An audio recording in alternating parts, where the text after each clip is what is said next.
استاذ نے ایک طالب علم کو امتحان میں فیل کر دیا۔ طالب علم شکایت لے کر پرنسپل کے پاس چلا گیا کہ مجھے غلط فیل کیا گیا ہے۔ پرنسپل نے استاذ اور طالب علم دونوں کو بلایا اور استاذ سے فیل کرنے کی وجہ پوچھی۔ استاد صاحب نے بتایا، اس لڑکے کو فیل کرنے کی وجہ یہ تھی کہ وہ دیے گئے موضوع سے ہمیشہ باہر نکل جاتا ہے۔ جس موضوع پر اسے مضمون لکھنے کو دیا جاتا ہے، اسے چھوڑ کر وہ اپنی پسند کے رٹے ہوئے مضمون پر چلا جاتا ہے۔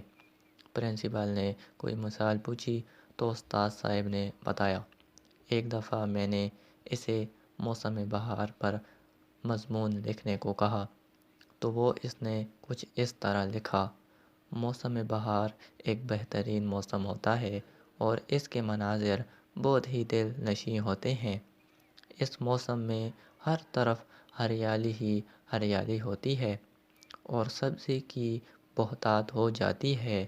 اس موسم کو اونٹ بھی بہت پسند کرتے ہیں اور اونٹ بہت ہی طاقتور جانور ہیں۔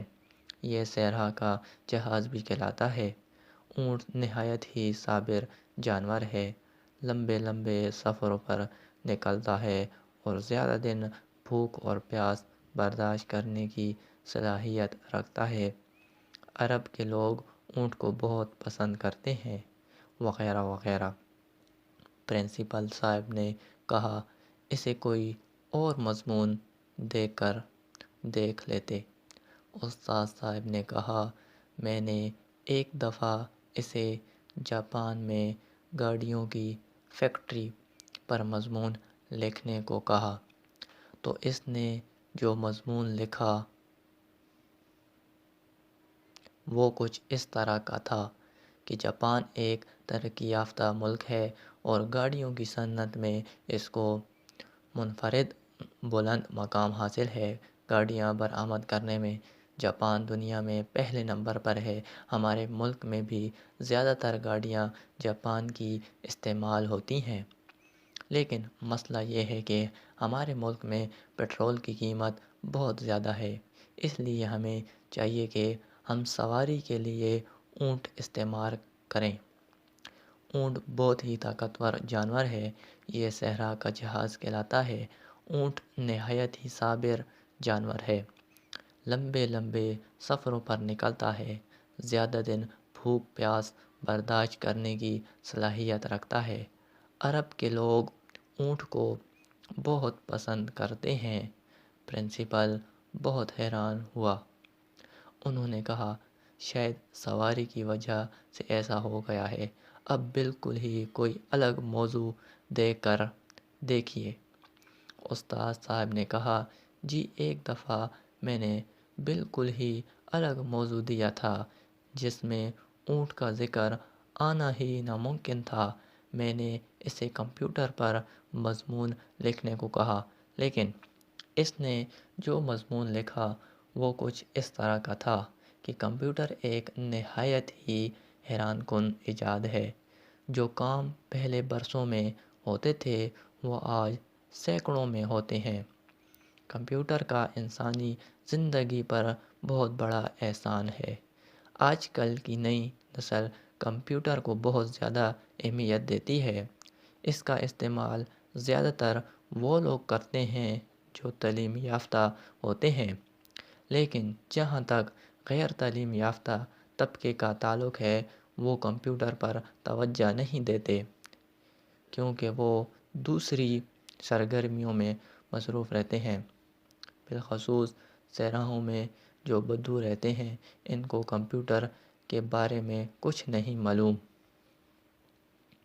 لہٰذا ایسے علاقے میں لوگ زیادہ تر وقت اونٹ کے ساتھ گزارتے ہیں۔ اونٹ بہت ہی طاقتور جانور ہے، یہ صحرا کا جہاز کہلاتا ہے، لمبے لمبے سفروں پر نکلتا ہے اور زیادہ دن بھوک پیاس برداشت کرنے کی صلاحیت رکھتا ہے۔ عرب کے لوگ اونٹ کو بہت پسند کرتے ہیں۔ پرنسپل نے یہ سن کر کہا، پھر تو آپ نے ٹھیک فیل کیا۔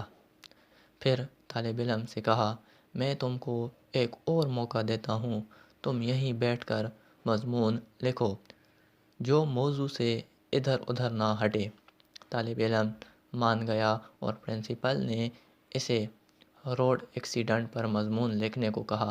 طالب علم نے یوں لکھا: ایک دفعہ میں ریاض سے مکہ جا رہا تھا۔ میرے پاس ٹویوٹا کرولا گاڑی تھی۔ میں جناب ہائی وے پر بہت ہی تیز رفتاری کے ساتھ جا رہا تھا۔ میں ایسے علاقے سے گزر رہا تھا جہاں پر اونٹ روڈ کراس کرتے ہیں، اور اونٹ کی خاص بات یہ ہے کہ وہ نہ گاڑی سے ڈرتا ہے اور نہ وہ دور ہٹتا ہے۔ اونٹ بہت ہی طاقتور جانور ہے، یہ صحرا کا جہاز کہلاتا ہے۔ اونٹ نہایت ہی صابر جانور ہے، لمبے لمبے سفروں پر نکلتا ہے اور زیادہ دن بھوک پیاس برداشت کرنے کی صلاحیت رکھتا ہے۔ عرب کے لوگ اونٹ کو بہت پسند کرتے ہیں۔ جب پرنسپل نے مضمون پڑھا تو سر پکڑ کر بیٹھ گئے اور طالب علم سے کہا: تمہارا کوئی علاج نہیں، اور اس کو فیل کر دیا۔ اب اس شاگرد کا شک یقین میں بدل گیا کہ اس کے ساتھ ضرور ظلم ہوا ہے۔ اس نے محکمہ تعلیم کو ایک درخواست لکھی: جناب عالی، میں اپنی کلاس کا ایک نہایت ہی ذہین طالب علم ہوں، اور میرے استاذ نے مجھے میری قابلیت کی وجہ سے امتحان میں جان بوجھ کر فیل کر دیا ہے۔ جناب، میں نے اپنے استاذ کو ناقابل برداشت رویے پر ایسے ہی صبر کیا جیسے اونٹ اپنے مالک کے ستانے پر صبر کرتا ہے۔ مالک اپنے اونٹ سے کام بھی نکلوا لیتا ہے اور اس کو ستاتا بھی ہے۔ اور ہاں، یہ بھی بتاتا چلوں کہ اونٹ بہت طاقتور جانور ہے، یہ صحرا کا جہاز کہلاتا ہے۔ یہ نہایت ہی صابر جانور ہے، لمبے لمبے سفروں پر نکلتا ہے، زیادہ دن بھوک پیاس برداشت کرنے کی صلاحیت رکھتا ہے۔ عرب کے لوگ اونٹ کو بہت پسند کرتے ہیں۔ پوری دنیا میں اونٹ کے ذریعے اسمگلنگ بھی کی جاتی ہے۔ خاص بات یہ کہ اونٹ اپنے دشمن کو کبھی نہیں بھولتا، بدلہ لینے کے لیے تک میں لگا رہتا ہے۔